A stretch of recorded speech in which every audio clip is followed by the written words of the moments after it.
Good evening all of you. Today we will discuss about the lesson Human Eye and Colorful World. మానవుని కన్ను రంగుల ప్రపంచం అనేటువంటి పాఠ్యాంశం గురించి ఈరోజు మనం తెలుసుకుందాం. అందులో ఫస్ట్ ముందుగా మనం తెలుసుకోవాల్సింది ఏమిటి అంటే least distance of distinct vision, స్పష్ట దృష్టి కనిష్ట దూరము. అంటే సాధారణ మానవుడు కంటి ముందు ఎంత దూరంలో వస్తువు ఉన్నట్టయితే ఆ వస్తువుని స్పష్టంగా పూర్తిగా చూడగలడో ఆ దూరాన్ని మనం ఏమంటామంటే స్పష్ట దృష్టి కనిష్ట దూరము అంటాం. Least distance of distinct vision, అంతకంటే ఎక్కువ దూరంలో వస్తువు ఉన్నట్టయితే దాన్ని మనం స్పష్టంగా చూడలేము అని అర్థం. అలాగ సాధారణ ఆరోగ్యవంతమైనటువంటి మానవుని కన్ను యొక్క least distance of distinct vision ఎంత అంటే 25 సెంటీమీటర్స్. చాలామంది మీద అనేక ప్రయోగాలు చేసి నిరూపించినటువంటి ఫలితం అన్నమాట అది. Least distance of distinct vision for a healthy human eye is 25 centimetres. Okay, అయితే ఇది అందరికీ ఒకే రకంగా ఉంటుందా? ఆల్ చిన్నపిల్లలకి, పెద్ద వయసులో ముసలి వాళ్ళకి, మిడిల్ ఏజ్డ్ వాళ్ళకి అందరికీ ఒకే విధంగా ఉంటుంది అంటే స్టేజ్ని బట్టి మారుతూ ఉంటుంది. అదే చిన్నపిల్లల యొక్క కళ్ళ యొక్క కండరాలు చాలా బలంగా ఉండి తీక్షణతను తట్టుకునే శక్తిని కలిగి ఉంటాయి కాబట్టి వాళ్ళకి సుమారు 7 to 8 సెంటీమీటర్స్ ఉంటుంది. లీస్ట్ డిస్టింక్ట్ విజన్ అనేది సుమారు 5 సంవత్సరాల్లో పిల్లల్ని కనుక మనం తీసుకున్నట్లయితే వాళ్ళ యొక్క least distance of distinct vision ఎంత ఉంటుందంటే 7 to 8 సెంటీమీటర్స్ ఉంటుంది. అందుకే చిన్నపిల్లలు ఎవరైనా ఏ వస్తువు చూసినా కంటికి దగ్గరగా పెట్టుకొని చూడడం అనేది జరుగుతుంది వాళ్ళు జాగ్రత్తగా గమనించినట్లయితే. అదే వృద్ధాప్యంలో 60 ఏళ్ళు పైబడిన వాళ్ళని కనుక గమనించినట్లయితే వాళ్ళ యొక్క కండరాలు బలహీన పడిపోయి వాళ్ళు ఎక్కువగా గుర్తించలేనట్టు దగ్గరగా ఉన్న వస్తువును గుర్తించే సామర్థ్యాన్ని కోల్పోతారు. సుమారు వాళ్ళకు కనుక తీసుకున్నట్లయితే 1 మీటర్ నుంచి 2 మీటర్స్ వరకు కూడా ఉండొచ్చు, లేదా అంతకంటే ఎక్కువ కూడా ఉండొచ్చు. 1 మీటర్ నుంచి 2 మీటర్ లేదా అంతకంటే ఎక్కువ దూరమైనా ఉంటుందన్నమాట. అంటే వాళ్ళు దగ్గరగా ఉండేటువంటి వస్తువుల్ని చూడలేరు, స్పష్టంగా చూడలేరు. ఆరోగ్యవంతమైన మానవుని కనుక మనం గమనించినట్లయితే అంటే ఓల్డ్ ఏజ్ కాదు, అలానే ఇన్ఫాంట్స్ చైల్డ్ చిన్నపిల్లలు కాకుండా మధ్యలో వారిని అనేక మంది మీద ప్రయోగాలు చేసి వాటి యొక్క ఫలితాన్ని సాధారణ యావరేజ్ని కనుక తీసుకున్నట్లయితే ఆరోగ్యవంతమైన మానవుని యొక్క కంటి యొక్క స్పష్ట దృష్టి కనిష్ట దూరం ఎంత అంటే 25 సెంటీమీటర్స్. ఓకే, నెక్స్ట్ అలాగే కంటి యాంగిల్. ఇప్పుడు మనం ఎదురుగా చూస్తున్నాము అంటే మన పక్కన వెళ్ళేటువంటి మనుషులు కానీ, పక్కన జరిగే సంఘటనలు కానీ, కదిలే వస్తువులు కానీ మనం దృష్టి అటు మరల్చకుండానే గమనించగలుగుతాం. ఐ యాంగిల్ ఎంత, మన కంటి దృష్టి సుమారు 60 degrees వరకు కూడా వస్తువు యొక్క పొడవులు కానీ ఆ చివర ఈ చివర కానీ పక్కన వెళ్ళే కానీ అన్నింటినీ గమనించవచ్చు. ఆరోగ్యం మానవునికి కలిగి ఉండేటువంటి ఈ ఐ యాంగిల్ని ఏమంటారు? కంటి యొక్క కోణము అంటారు. దృష్టి కోణము eye angle. Eye angle for a healthy human eye is 60 degrees. ఆరోగ్యంగా ఉన్నటువంటి మానవుని యొక్క కంటి కోణం ఎంత ఉంటుంది అంటే 60 degrees ఉంటుంది. బిట్స్లో ఇది ఇంపార్టెంట్. చిన్నపిల్లల యొక్క స్పష్ట దృష్టి కనిష్ట దూరం ఎంత ఉంటుంది? 7 to 8 సెంటీమీటర్స్ ఉంటుంది. ముసలి వాళ్ళ యొక్క స్పష్ట దృష్టి కనిష్ట దూరం ఎంత ఉంటుంది? 1 మీటర్ నుంచి 2 మీటర్ల దూరం వరకు ఉంటుంది. అదేవిధంగా ఆరోగ్యవంతమైనటువంటి మానవుని కన్ను యొక్క స్పష్ట దృష్టి కనిష్ట దూరం ఎంత? 25 సెంటీమీటర్స్. ఆరోగ్యంగా ఉన్న మానవుని కన్ను యొక్క దృష్టి కోణం ఎంత? ఐ యాంగిల్ ఎంత? 60 degrees. అలాగే మన కంటికి ఉన్నటువంటి ప్రత్యేకమైనటువంటి సామర్థ్యం ఏంటంటే అకామిడేషన్ ఆఫ్ ఐ అంటాం, సర్దుబాటు గుణము. జాగ్రత్తగా గమనించినట్లయితే మనం దగ్గరగా ఉన్న వస్తువుల్ని స్పష్టంగా చూడగలం. అలాగే కొంచెం బాగా దూరంలో ఉన్న వస్తువుల్ని కూడా స్పష్టంగా చూడగలం. దూరంగా ఉన్నప్పుడు ఏమవుతుంది? మన కంటి కండరాలు ఎక్కువగా ఒత్తిడికి గురవ్వవు, రిలాక్స్డ్గా ఉంటాయి. అందువల్ల దాని యొక్క కటక యొక్క నాభ్యంతరం ఏమవుతుంది? తగ్గుతుంది. అదే దగ్గరగా ఉన్న వస్తువును చూడాలి అంటే మన కంటి మీద ఒత్తిడి పెరుగుతుంది, అప్పుడు నాభ్యంతరం పెరుగుతుంది. అయితే కన్ను తనకు తానుగానే ఈ సర్దుబాటు గుణాన్ని కలిగి ఉంటుంది. సర్దుబాటు సామర్థ్యం అంటారు దీన్నే, సర్దుబాటు సామర్థ్యం అంటారు. I adjust it's focal length based on the distance it self. This is called accommodation of I. Accommodation సర్దుబాటు సామర్థ్యాన్ని కలిగి ఉంటుంది. Accommodation of eye lens. మన కంటిలో కూడా కటకం ఉంటుంది. ఆ కటకం తనకు తానుగా ఫోకల్ లెంత్ని మార్చడం ద్వారా, రేడియస్ ఆఫ్ కర్వేచర్ని మార్చడం ద్వారా మనకి దూరంలో ఉన్న వస్తువులు కూడా స్పష్టంగా కనపడే విధంగా చేస్తుంది.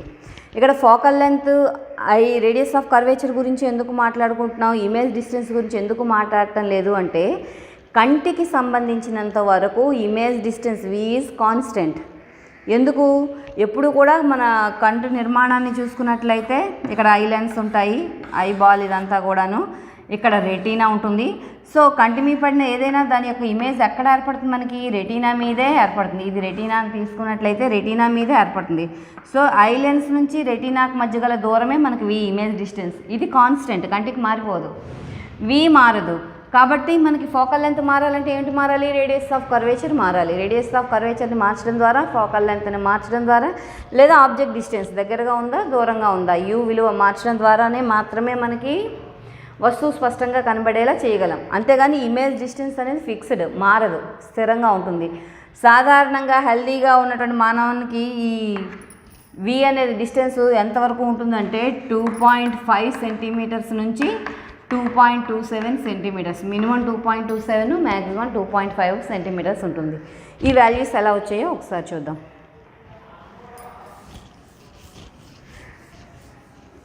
ఎప్పుడూ కూడా కంటికి సంబంధించినంత వరకు ప్రతిబింబ దూరం స్థిరంగా ఉంటుంది. మారేవి ఏమిటి అంటే వస్తువు దూరం మారుతుంది, అలాగే నాభ్యంతరం మారుతూ ఉంటుంది. Object distance and focal length are changes, but the image distance is constant for a human eye. చూడండి, focal length of the eye. For suppose మీరు ఎక్కడున్న వస్తువును చూస్తున్నారు, అనంత దూరంలో ఉన్నటువంటి వస్తువును చూస్తున్నారు అనుకుందాం. అప్పుడు U ఈజ్ ఈక్వల్ టు ఏమవుతుంది, infinity.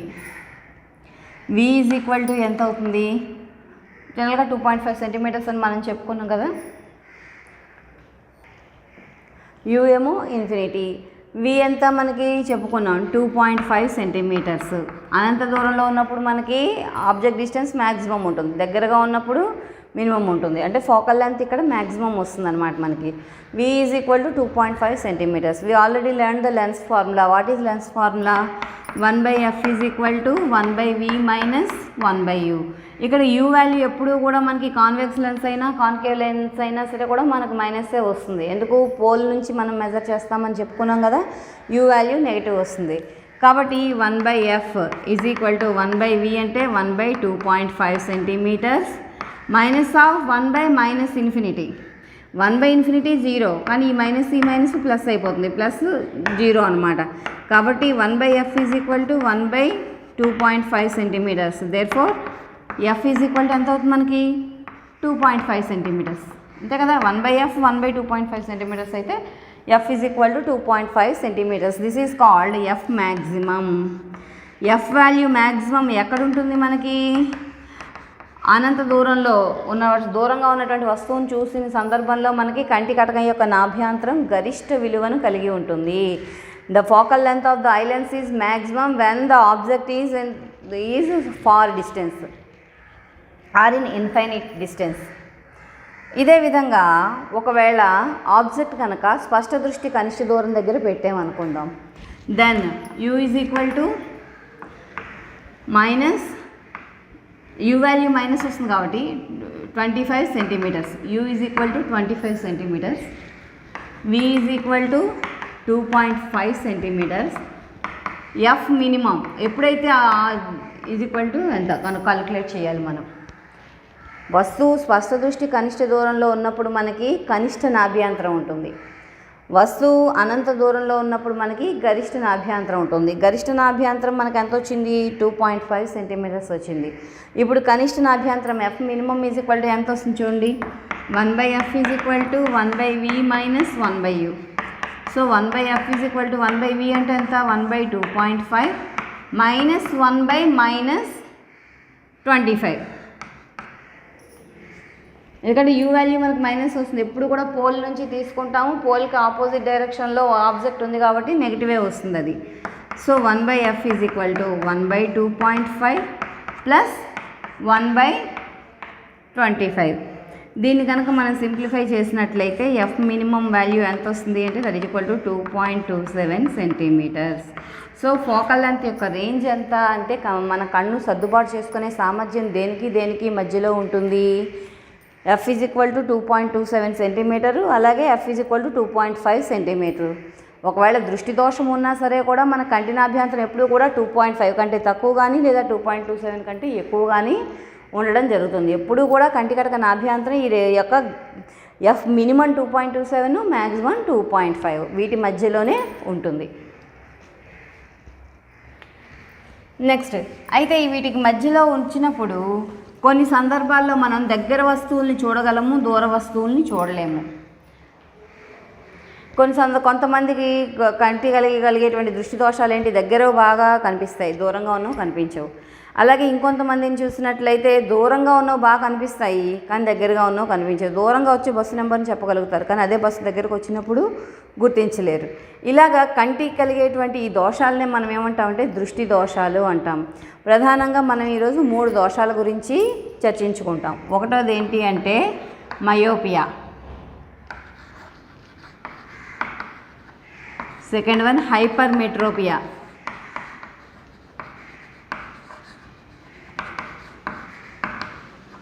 Third one presbyopia.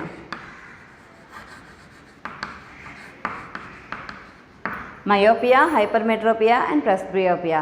Myopia అంటే ఏంటి అంటే హ్రస్వ దృష్టి. హ్రస్వ అంటే దగ్గర అని, షార్ట్ సైట్ అంటే దగ్గరగా ఉన్నవి కనిపిస్తాయి అని అర్థం, దూరంగా ఉన్నవి కనిపించవు. మయోపియా అంటే ఏంటంటే మనకి దగ్గరగా ఉన్న వస్తువులు కనిపిస్తాయి కానీ దూరంగా ఉండేటువంటి వస్తువులు కనిపించవు. అంటే అర్థం ఏంటి, దగ్గరవి కనిపిస్తాయి దూరంవి కనిపించవు అంటే యాక్చువల్గా కంటి కటకం మీద పడినటువంటి వస్తువు యొక్క ప్రతిబింబం ఎక్కడ పడాలి, మనకి రెటీనా మీద పడాలి. కానీ రెటీనా కంటే ముందే పడిపోతున్నది, అందువల్ల దగ్గరవి కనిపిస్తున్నాయి కానీ దూరం వస్తువులు మనకి కనిపించవు. సో దాన్ని మనం రెక్టిఫై చేసుకోవాలి అంటే ఏం చేయాలి, మయోపియాని కానీ హైపర్మెట్రియోపియా కానీ ఇటువంటి వాటిని రెక్టిఫై చేసుకోవాలి అంటే మనం కటకాలను ఉపయోగించాలి. ప్రీవియస్ లెసన్లో మనం కటకాలను గురించి తెలుసుకున్నాం కదా.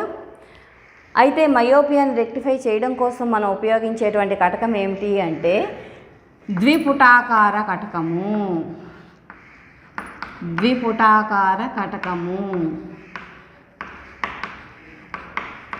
We will use biconcave lens to rectify the eye defect of myopia. మయోపియాని మనం రెక్టిఫై చేసుకోవడం కోసం ఉపయోగించేటువంటి కటకం ఏంటంటే బైకాన్కేవ్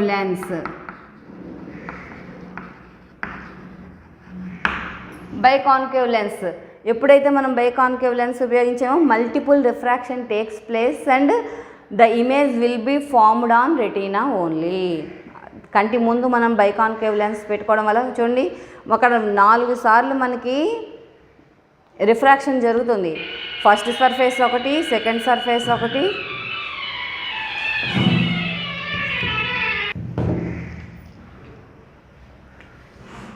బైకాన్వెక్స్ లెన్స్ అన్నప్పుడు చూడండి మన కంటి కటకను బైకాన్కేవ్ లెన్స్లా పనిచేస్తుంది. దాని ముందు మనం బైకాన్వెక్స్ లెన్స్ పెడుతున్నాం. అందువల్ల ఏంటి ఇక్కడ ఒక రిఫ్రాక్షను, ఇక్కడ ఒక రిఫ్రాక్షను, ఇక్కడ ఒక రిఫ్రాక్షన్, ఇక్కడ ఒక రిఫ్రాక్షన్ అయ్యి రెటీనా మీద ఇమేజ్ ఏర్పడే విధంగా ఏర్పాటు చేయబడుతుంది. అది మన కంటి యొక్క పవర్ మీద డిపెండ్ అయి ఉంటుంది. పవర్ ఆఫ్ లెన్స్ గురించి నెక్స్ట్ తెలుసుకుంటాం, ఓకేనా. సో ఇలా multiple refraction takes place and the biconcave lens rectifies the eye defect of myopia.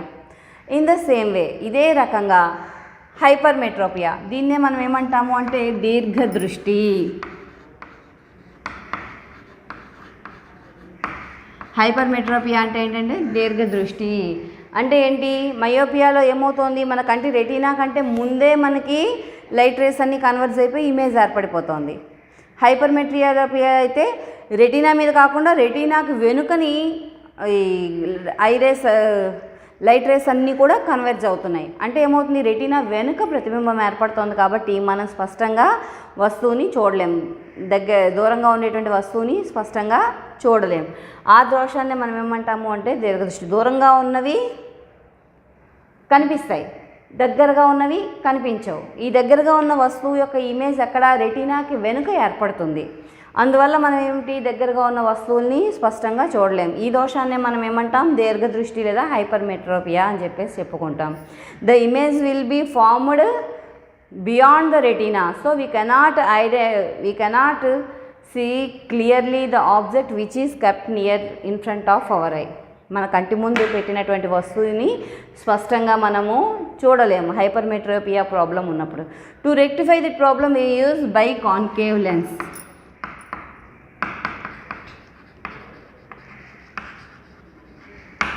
ద్వికుంభాకార కటకము.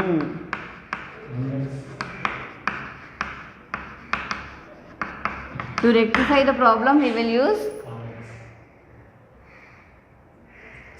biconvex lens. To rectify this problem we use biconvex lens. ద్వికుంభాకార కటకము. హైపర్మెట్రియోపియా ప్రాబ్లమ్ని కనుక మనం రెక్టిఫై చేయాలి అంటే ఉపయోగించాల్సింది ఏంటి? Biconvex lens. దాన్ని ద్వికుంభాకార కటకం అంటాం. ఇక్కడ కూడా మల్టిపుల్ రిఫ్రాక్షన్స్ జరిగి ఇమేజ్ అనేది రెటీనా మీద ఏర్పడేలా చేస్తుంది బైకాన్వెక్స్ లెన్స్ కూడా. Next presbyopia. ఇది సాధారణంగా 45-50 సంవత్సరాల వయసు దాటిన తరువాత కండరాల యొక్క బలహీనతల వలన మనకి ఏర్పడుతుందన్నమాట ఈ ప్రెస్బియోపియా అనేది. దీన్నే చత్వారం అంటాం, తెలుగులో చత్వారం అంటాం. దీంట్లో వచ్చింది ఇదేంటంటే దూరంగా ఉన్నవి స్పష్టంగా కనిపించవు, దగ్గరగా ఉన్నవి స్పష్టంగా కనిపించవు. కాబట్టి మనం దీన్ని నివారణకు ఉపయోగించేటట్టు rectify this problem we have to use bifocal lens. అంటే ఏంటి? కుంభాకార కటకము వాడాలి, పుటాకార కటకము వాడాలి. సాధారణంగా మనం ఏదైనా దూరపు వస్తువుని చూడాలనుకోండి, ఎలా చూస్తాం? దూరంగా ఉండేది కళ్ళు పైకి పెట్టి చూస్తాం. దూరంవి బాగా కనిపించాలంటే మనం ఉపయోగించాల్సినటువంటి లెన్స్ ఏంటి? Concave lens. అదే దగ్గర వస్తువుని చూసేటప్పుడు ఏం చేస్తాం? కళ్ళు కిందకు పెట్టి చూస్తాం మనం, అవునా కదా? దగ్గర బాగా కనిపించాలంటే మనం ఉపయోగించవలసినటువంటి లెన్స్ ఏంటి? Convex lens. కాబట్టి కాన్కేవ్, కాన్వెక్స్ రెండింటినీ కూడా ఉపయోగిస్తాం అన్నమాట. ఇవి ఉపయోగించే దాంట్లో పైవైపు కాన్కేవ్ లెన్స్ ఉపయోగిస్తాం. దూరపు వస్తువు చూడడానికి ఈ కాన్కేవ్ లెన్స్ ఉపయోగపడతాయి. అలాగే కింది వైపు దగ్గర వస్తువులు చూడడం కోసం కింది వైపు ఏంటి ఉంటుందంటే మనకి కాన్వెక్స్ లెన్స్ ఉంటుంది. ఈ రెండింటినీ కూడా ఒకే లెన్స్లో ఏర్పాటు చేస్తారు. ప్రోగ్రెసివ్ లెన్స్ ద్వారా ఇప్పుడు చేస్తారు. ఇంతకు మునుపు అయితే రెండు సపరేట్గా ఉండి వాటిని యాడ్ చేయడం కూడా జరిగేది. ఈ కాన్కేవ్ లెన్స్, కాన్వెక్స్ లెన్స్ రెండింటినీ కలిపి చేసిన వాటిని ఏమంటామంటే బైఫోకల్ లెన్స్.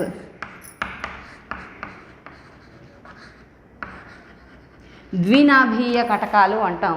బైఫోకల్ లెన్స్ అంటే ద్వినాభీయ కటకాలు అంటే ఏంటి? అటు పుటాకార కటకం ఉంటుంది, పైవైపు పుటాకార కటకం ఉంటుంది, కింది వైపు కుంభాకార కటకం ఉంటుంది. అది కూడా బిట్టే. పైన ఏ కటకం ఉంటుంది అని అడుగుతారు. సో కాబట్టి ఎక్కడ ఏది ఉంటుందో కూడా మనకు ఖచ్చితంగా తెలియాలి. ఇచ్చినటువంటి బైఫోకల్ లెన్స్లో పైవైపు మనకి కాన్కేవ్ లెన్స్ ఉంటుంది, కింది వైపు కాన్వెక్స్ లెన్స్ ఉంటుంది. పైవైపు పుటాకార కటకం ఉంటుంది, కింది వైపు మనకి కుంభాకార కటకం ఉంటుంది. నెక్స్ట్ పవర్ ఆఫ్ లెన్స్ అంటే ఏంటి? కటక సామర్థ్యము. ఇప్పుడు దోషం ఉంది అని తెలుసు మనకి. అయితే ఎంత దోషం ఉంది? అందరికీ ఒకే రకమైనటువంటి కంటి కటకాలు ఇస్తామా? దోషానికి తగినట్టుగా మనం కటకాన్ని ఇవ్వడం అనేది జరుగుతుంది. ఆ దోషం మనకి ఎంత తీవ్రతలో ఉందో తెలియజేసేదే మనకేంటి అంటే కటక సామర్థ్యం, పవర్ ఆఫ్ లెన్స్ అంటాం. పవర్ ఆఫ్ లెన్స్కి ఫార్ములా ఏంటంటే power is equal to 1/f in metres. మీటర్స్లో అయితే 1/f, అదే సెంటీమీటర్స్లో ఇక్కడ ఎఫ్ని మీటర్స్లో అనమాట. That is equal to 100/f in centimetres. ఎఫ్ని కనుక మనం సెంటీమీటర్స్లో తీసుకున్నట్లయితే 100/f వేసుకోవాలి. ఎఫ్ని కనుక మనం మీటర్స్లో తీసుకున్నట్టయితే 1/f కింద మనం తీసుకోవాలి. ఇప్పుడు ఫర్ ఎగ్జాంపుల్ తీసుకుందాం. ఒక డాక్టరు మనకు పవర్ ఆఫ్ లెన్స్ యొక్క యూనిట్స్ ఏంటి అంటే డయాప్టర్స్. కంటి కటక సామర్థ్యం ఉంది కదా, కటక సామర్థ్యానికి యూనిట్స్ ఏంటి అంటే మనకి డయాప్టర్స్ అనమాట. డీతో సూచిస్తాం, క్యాపిటల్ డీతో సూచిస్తాం. ఇప్పుడు ఒక డాక్టరు కంటి దోషం ఉన్నటువంటి ఒక వ్యక్తికి 2 డయాప్టర్స్ లెన్స్ వాడమని ఇచ్చారు. సో అతని యొక్క కటక నాభ్యంతరం ఎంత? కంటి కటకానికి అతని కంటికి తయారు చేయాల్సినటువంటి కటకం యొక్క ఫోకల్ లెంత్ ఎంత ఉండాలి? 2 డయాప్టర్స్ పవర్ని కనుక అది సాటిస్ఫై చేయాలి అంటే ఎంత నాభ్యంతరం ఉండాలి? ఫర్ ఎగ్జాంపుల్ మనకు ఆల్రెడీ ఫార్ములా తెలుసు కదా, P is equal to 1/f or 100/f. సెంటీమీటర్స్లో మనకు కావాలి 100/f. కానీ మనకి కనుక్కోవాల్సింది ఎఫ్ ఈజ్ ఈక్వల్ టు ఏమవుతుంది? 100/p అంతే కదా. That is equal to 100/2 dioptres. కాబట్టి that is equal to 50 centimeters. So the focal length of the